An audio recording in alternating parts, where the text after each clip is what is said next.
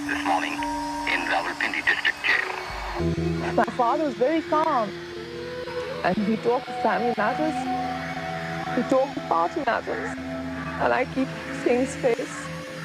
They asked at the end of the meeting, I said that I'd like to hug my father goodbye. He'd been the president, the prime minister, he brought them back from the camps in India. They wouldn't even open the cell doors for me to kiss him goodbye. And then we just went back and started the countdown to death. Nobody else knew, nobody else was aware.